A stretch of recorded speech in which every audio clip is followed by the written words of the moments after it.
सरकार मराठी न्यूज चॅनलसाठी मी रत्नागिरी जिल्ह्यातील खेड तालुक्यात भरणे इथे उपस्थित आहे आणि आपल्यासमोर कुणबी समाजोन्नती संघाचे खेड ग्रामीण शाखेचे अध्यक्ष आपण विषय कुणबी भवन या विषयावर त्यांच्याशी चर्चा करूया आणि त्यांचं मत जाणून घेऊ.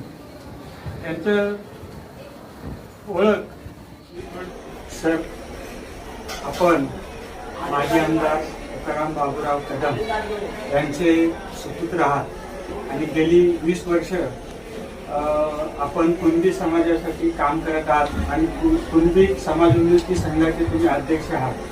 तरी कुणबी समाज हा खेड तालुक्यात 70% आसपास कुणबी समाज असून कुणबी समाजाचं भवन असावं असं कुणबी समाजाच्या लोकांचंही मत आहे. तर त्याबाबत आपल्याकडून मत जाणून घेण्याचा आम्ही प्रयत्न करत आहोत. आपलं काय मत?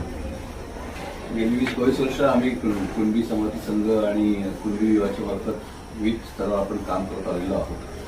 समाजाचे विविध प्रश्न आपण सरकारबरोबर मांडत आलेलो आहोत आणि यातूनच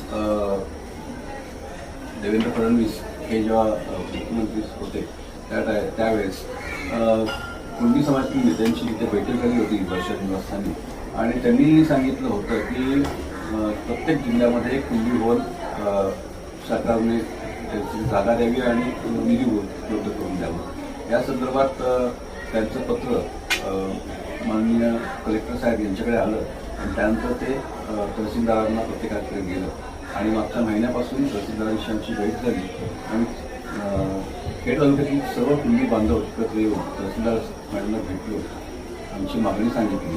कारण बहुसंख्य असलेला हा जो समाज आहे हा कुठेतरी एका ठिकाणी येऊन बसला पाहिजे. त्यासाठी आम्ही सातत्याने प्रयत्न करत होतो आणि या मागणीला आम्हाला कुठल्या यश येताना दिसतंय आणि म्हणूनच तहसीलदार मॅडमने आम्ही विनंती केली की आम्हाला जी जागा पाहिजे ती आम्हाला खेड नगर परिषदेमध्ये द्या, जेणेकरून सर्व जो समाज आहे तो केंद्रबिंदू जे आपण खेड शहर म्हणतो तिथे येऊन एकत्र येईल.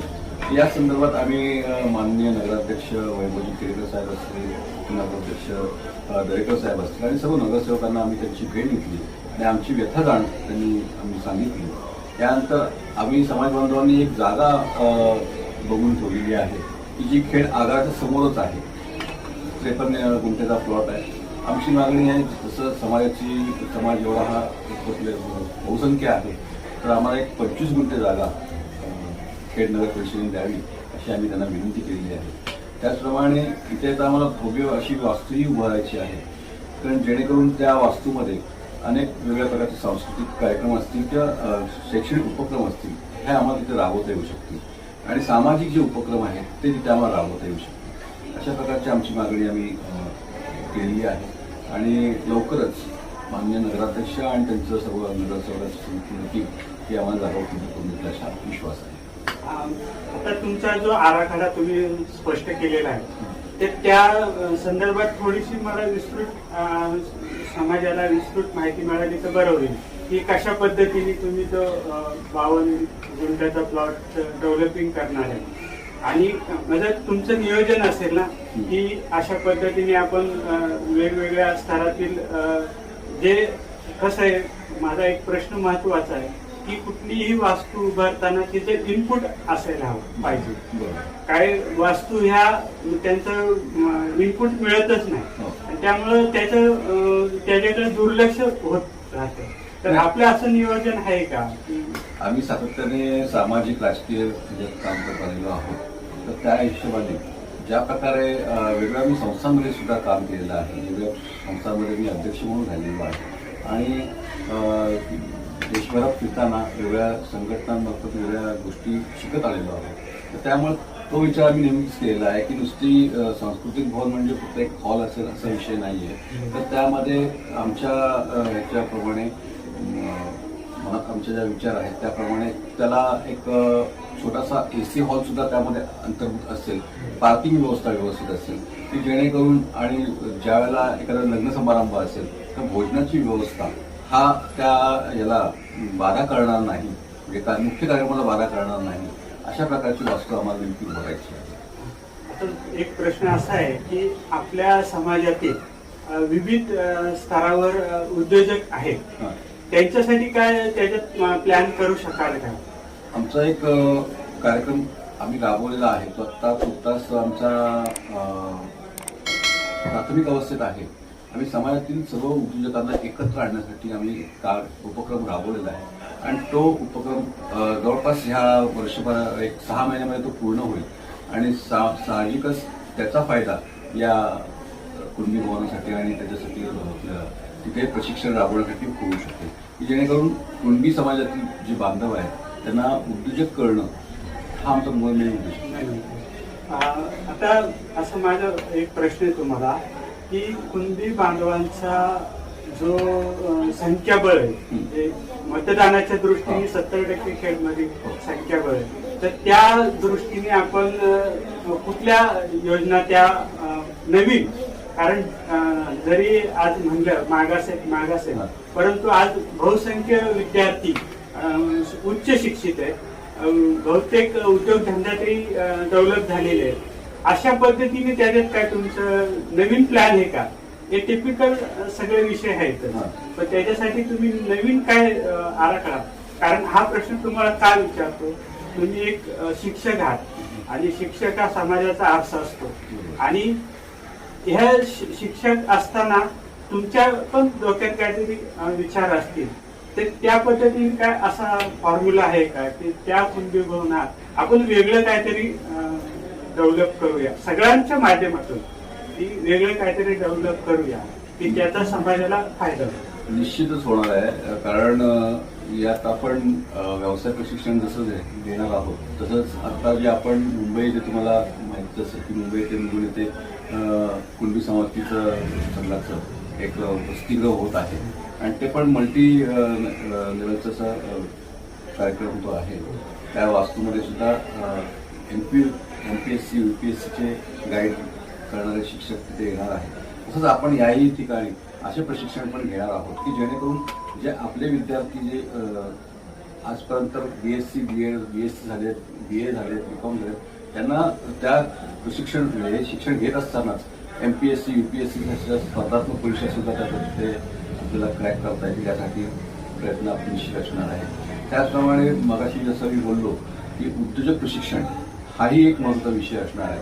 कारण आत्ता आपण बघतो तर सरकारी नोकऱ्या, त्या नोकऱ्या ज्या आहेत त्या कमी होत चाललेल्या आहेत. मग अशा वेळेला त्यांना मुलांमध्ये कॉन्फिडन्स निर्माण होणं आणि त्यांना स्वतःच्या पायावर उभं करणं हेही आमचं त्यात ध्येय असणार आहे आणि म्हणून या वेगळ्या प्रकारच्या स्कीम तिथे आम्ही राबवणार. आता तुम्ही सरकारी नोकऱ्यांचा विषय काढला म्हणून रत्नागिरी जिल्ह्यातील स्थानिक जे आपले तरुण आहेत, उच्च शिक्षित आहेत, त्यांना त्या विविध जे सरकारी नोकऱ्यांमध्ये प्राधान्य दिलं जात नाही, त्याबाबत आपण काय भूमिका घेणार आहे किंवा काय विचार आहेत तुमचे त्याबाबत? येणाऱ्या सर्व सरकारी नोकऱ्यांमध्ये स्थानिकांना प्राधान्य मिळावं यासाठी आम्ही एक लढा उभा दिलाच आहे. ऑलरेडी तर कार्यक्रम आमचा चालूच आहे. त्याचबरोबर आता तो ज्या वेळेला ह्या जिल्हा परिषद किंवा इतर सरकारी नोकऱ्या येतील त्यावेळेला आमची प्रमुख मागणी हीच असेल की जास्तीत जास्त हे आपल्या रत्नागिरी जिल्ह्यातील बांधव त्यामध्ये असले पाहिजे, यासाठी आमची आग्रही भूमिका असेल. आणि आता माझा एक प्रश्न आहे की कुणबी समाज जो आजला पूर्ण सुशिक्षित पण नाहीये आणि अशिक्षित पण नाही, परंतु कसं मार्गदर्शनाचा अभाव असल्यामुळं ह्याला कारणे काय असू शकतात? असं बघितलं तर जर पूर्व इतिहास बघितला तर कुणबी समाज हा एकवटलेला होता 90च्या आधीपर्यंत आणि नंतरच्या काळामध्ये आपण बघतोय तर प्रत्येक वेगवेगळ्या घटकांमध्ये हा समाज विखुरला गेलेला आहे, एकत्र यायला मागत नाहीये. पण मागच्या आमचे काही वर्ष आम्ही तोच प्रयत्न करतोय की जेणेकरून समाज बांधव हा एकत्र यायला पाहिजे की ज्याच्यामुळे आपली समाजाची उन्नती होऊ शकते. जर एकटीचं बळ असेल तरच आपण चांगल्या प्रकारे पुढे जाऊ शकतो. अनेक ठिकाणी जे सत्ता संघर्ष असतील, काही गोष्टी असतील त्या आम्ही मिटवण्याचा नेहमीच प्रयत्न करत आलेलो आहोत आणि भविष्यात सुद्धा आता वेगवेगळ्या स्तरावर आम्ही या माध्यमातून मागच्या काही कालखंडामध्ये आमचे आता आपल्या 7 गट आहेत जिल्हा परिषद गट, या 7 गटामध्ये आपण वेगळ्या स्तरावर मार्गदर्शन शिबिर आयोजित केली होती. मग त्यामध्ये ओबीसींचा पण प्रश्न असेल किंवा कुणबी समाजाचे प्रश्न असतील, काहींना सातबारे वाचता येत नाहीत, मग आमच्याकडे ज्या वकील आहेत त्यांच्यामार्फत आम्ही तो सातबारा कसा वाचायचा, त्यांचे काही कुळाचे प्रश्न आहेत ते कसे सोडवायचे त्याविषयी मार्गदर्शन ऑलरेडी समाज संघाच्या मार्फत आम्ही केलेलं आहे. आणि त्याचप्रमाणे विविध ठिकाणी ज्या गटागटांमध्ये जो समाज विखुरला आहे त्या गटांमध्ये बसून आम्ही लोकांचं प्रबोधन करतो की आपण एक कसं यायला पाहिजे, आपला फायदा राजकीय लोक कशी घेतात याचा विचार आम्ही त्यांच्यापर्यंत मांडला आणि तो लोकांना पटला. आणि भविष्यात आणि आता त्याची सुरुवात झालेली आहे की जेणेकरून लोक एकत्र येऊन काम करायला लागलेले आहेत. आता तुम्ही एक सांगितलं की 90 सालापर्यंत कुणबी समाज एकवटलेला होता आणि त्यानंतर त्याची जे आमदार होते तुकाराम बाबूराव कदम हे आमदार असेपर्यंत समाज एकत्र होता. त्याच्यानंतर समाजाची दुरावस्था झाली असं म्हणायला काय हरकत नाही, 100%. पण आता ह्या 20 वर्षात ह्या बॅकलॉग म्हणजे पाठीमागे आलेला समाज आहे, त्याच्यासाठी तुम्ही आता नवीन पद्धतीने जे उपक्रम राबवणार आहे त्याच्यामुळं समाजाला निश्चितच फायदा आहे. पण राजकीय दृष्ट्या, सामाजिक दृष्ट्या, शैक्षणिक दृष्ट्या त्याचा विकास होणार आहे. आता समाजाचं एकत्रीकरण ज्या विषयासाठी व्हायला पाहिजे त्या विषयासाठी होतंय का? कसं आहे, आज जर 30 वर्षाचा विचार केला तर आज जर विचार केला की तरुण पोरं असतील, मुलं असतील किंवा एक मिडल एजची लोक असतील, या सर्वांचा एकच विचार आहे की समाज एकवटला पाहिजे. पूर्वी आमचे 7 आमदार होते, आज एकही आमदार नाही आहे. तर काय त्याचं मूळ काय आहे, याआधी आपण सातत्याने विचार केला. आम्हाला आमदार किंवा खासदार या गोष्टी महत्वाच्या नाही आहेत, त्याहीपेक्षा महत्वाच्या आहेत समाज एकवटणं. आणि त्यासाठी म्हणून आम्ही सातत्याने प्रयत्न करतोय. आणि भविष्यात जर व्यवस्थित सर्व एकत्र आलो तर भविष्यात काही घडू शकतं. आता तुमचा एका प्रश्न उत्तर आलं की समाज एकवटलेला नव्हता म्हणून आजची पिछाड झालेली आहे. याच्या पुढे जे नियोजन होणार आहे ते समाजाच्या विकासासाठीच होणार आहे. जर एक प्रश्न आहे की 1990 सालापासून बॅकफुटला आलेला समाज होता, तो आता आम्ही पुन्हा उभारी घेतोय. आता उभारी घेत असताना समाजाच्या विविध घटका म्हणजे तळागाळापर्यंत पोहोचणार आहात का नाही तुम्ही?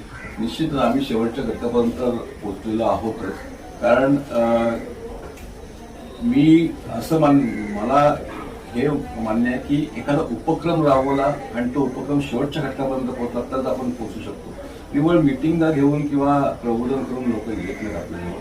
त्यासाठी वेगवेगळ्या प्रकारचे उपक्रम वेगवेगळ्या घटकांपर्यंत जायचे, वेगवेगळ्या विभागात जायचं आणि तिथे जाऊन काम करायचं, ही माझी पद्धत आहे. आणि गेले 5-7 वर्ष म्हणा किंवा 10-20 वर्ष आपण तेच कार्यक्रम करत आलेलो आहोत. त्यामुळे समाजातील विविध घटकापर्यंत आपण पोहोचलेलो आहोत.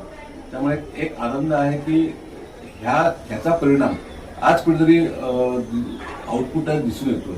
थोड्याफार प्रमाणात काही लोक जागरूक झालेले आहेत. आपण विविध प्रकारच्या आता ओबीसींचा मागे आम्ही खेड तालुक्याच्या तहसीलदारावरून मोर्चा काढला होता.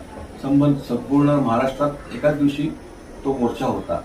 आणि मला निश्चित अभिमानाने सांगूचं वाटतं इथे की खेड तालुक्यातील सर्वात मोठा हा मोर्चा होता आणि जो रत्नागिरी जिल्ह्यातील सर्वात मोठा मोर्चा हा होता. आपण असंही म्हणू शकतो की कोकणातील सर्वात मोठा मोर्चा तो आपण काढला होता. याच्या मागचं मूळ कारण असं आहे की कुणबी समाज संघाकडनं आम्ही विविध भागांमध्ये जाऊन तिथल्या लोकांना ओबीसीचे प्रश्न काय आहेत हे समजावून सांगितले होते. आणि म्हणूनच तो मोर्चा आणि मग इतर ओबीसी बांधव जे आमचे समाज बांधव आहेत, ओबीसी घटक, ते सगळे एकत्र येऊ शकले आणि कमी कालावधीमध्ये एक मोठा भव्य मोर्चा काढू शकतो. हे त्याचं आपण आउटपुट म्हणू शकतो की आपण तिथपर्यंत शेवटच्या घटकापर्यंत पोहोचलो. आणि आजकालची जी पिढी आहे ही मोबाईलवरची आहे. तर त्या प्रकारेही आम्ही प्रशिक्षण देतो जेणेकरून आपल्याला जे मार्ग आहेत पुढच्या पिढीपर्यंत किंवा शेवटच्या घटकापर्यंत जाण्याचे ते सर्व मार्ग आम्ही अवलंबतो. बरं, एक प्रश्न असा आहे की कोंबडा झाकून ठेवला तरी सूर्य उगवायचा राहत नाही. मग माझं असं मत आहे की ह्या टॅगलाईनचा तुम्ही निश्चितच फायदा करून घेणार आहात का? खरं तर हे माझ्या वडिलांचं काही ठिकाणी वाक्य आहे. त्यांची 2 वाक्य मी माझ्या कायम तुमची स्मरणात राहतात. एक म्हणजे कोंबडा झाकला म्हणून सूर्य उगवायचा राहत नाही, आणि दुसरं वाक्य म्हणजे हिरा तो हिरा चमकल्याशिवाय राहणार नाही. ही 2 वाक्य माझ्यासाठी खूप प्रेरणादायी आहेत, आणि हेच प्रेरणादायी वाक्य म्हणून मी माझ्या स्टेटसला लावून ठेवलेलं असतं. आणि निश्चितच आहे, आपण प्रयत्न करत राहिलो आणि किती कोणी पाठी खेचायचा प्रयत्न केला तरी आपण नेहमी पुढे जातो, हा माझा अनुभव आहे. त्यामुळे म्हणून ही टॅगलाईन माझ्यासाठी योग्य आहे. बरं, ह्या टॅगलाईनचा विषय तुम्ही घेतलेला आहे. तर आज 20 वर्ष किंवा 25 वर्ष आपण शिक्षक पेशा असल्यामुळे तुम्ही राजकीय किंवा सामाजिक म्हणजे काहीतरी अंतर ठेवूनच काम करत आहात.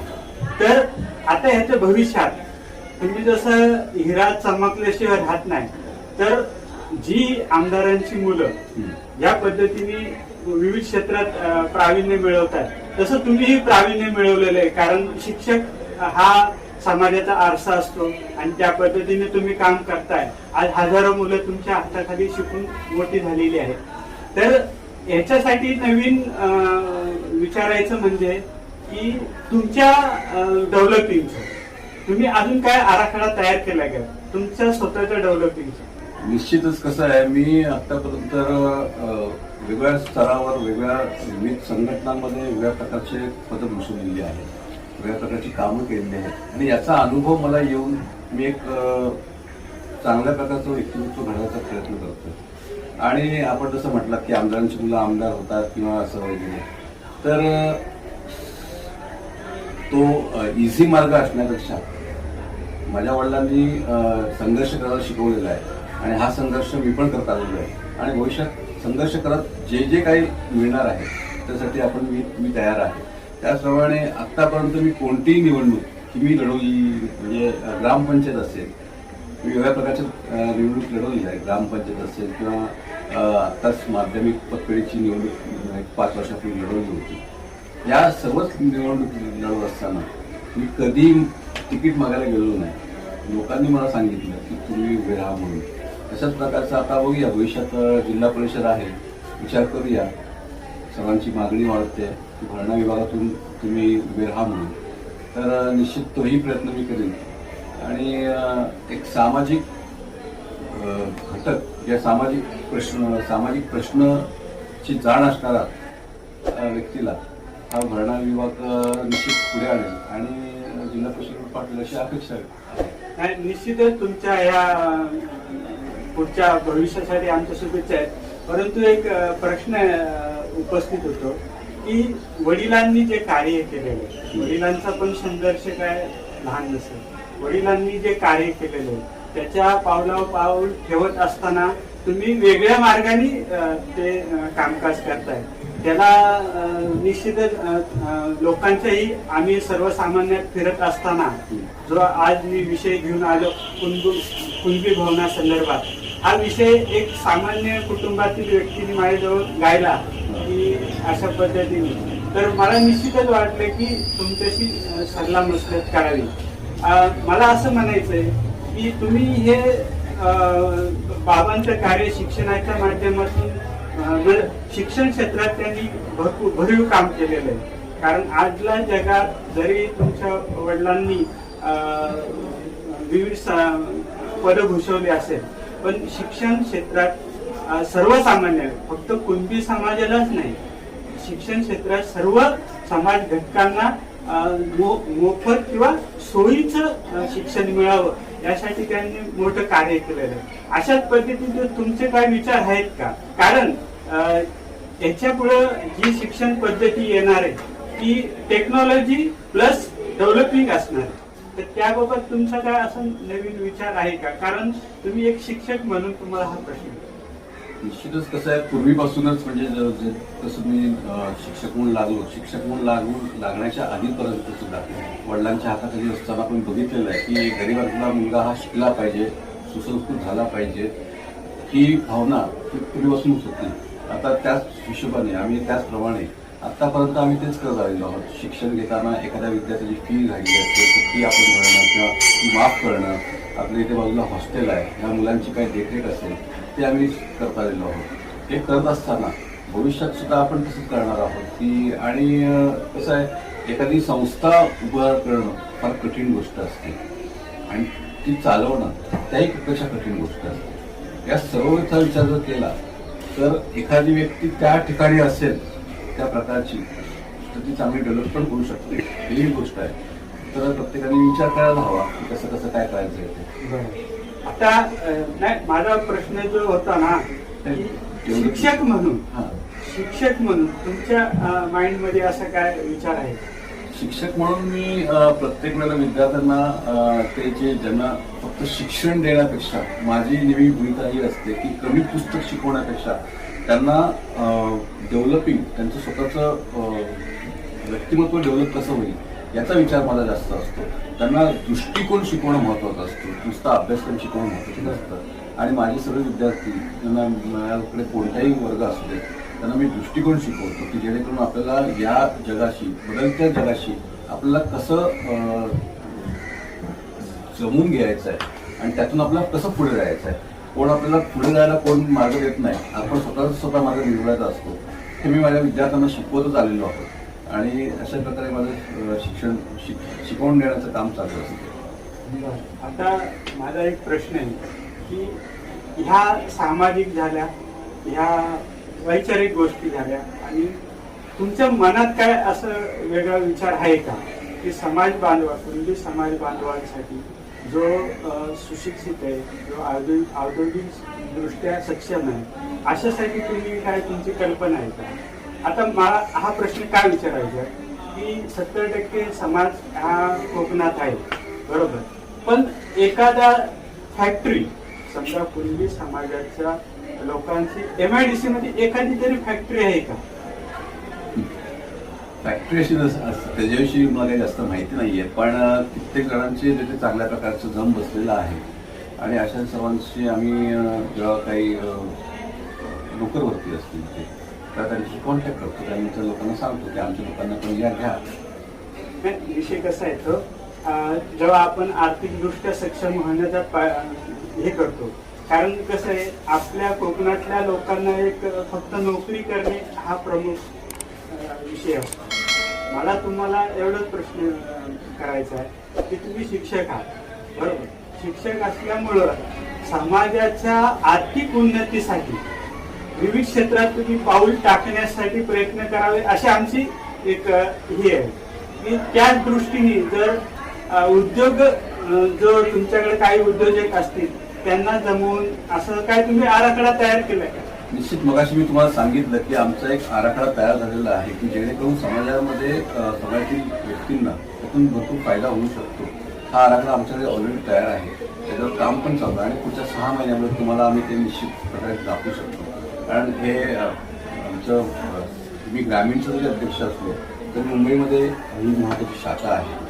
मुंबई आणि ग्रामीण यांचा एकत्रित असा आम्ही कार्यक्रम राबवलेला आहे आणि जेणेकरून एक अगदी 6 महिन्यामध्ये हा विषय लोकांपर्यंत पोहोचेल, समाजापर्यंत पोहोचेल आणि त्याचा फायदा सामाजिक उन्नती, आर्थिक उन्नतीसाठी जे उद्योगपती आहेत, जे उद्योजक आहेत, जे नव उद्योजक आहेत त्याचा फायदा निश्चित होईल आणि त्यामुळे तालुक्यामध्ये ज्या लोकांना संपर्क होईल त्यांचा फायदा त्यांना निश्चित होणार आहे. आपण आम्हाला जी संधी दिली बोलायची त्याबद्दल तुमचे आभार. विविध क्षेत्रात तुम्ही सामाजिक, राजकीय, शैक्षणिक क्षेत्रात तुम्ही विविध स्तरावर उत्तुंग यश मिळवावं अशी आमच्या चॅनेलच्या तुम्ही आपल्याला शुभेच्छा. धन्यवाद.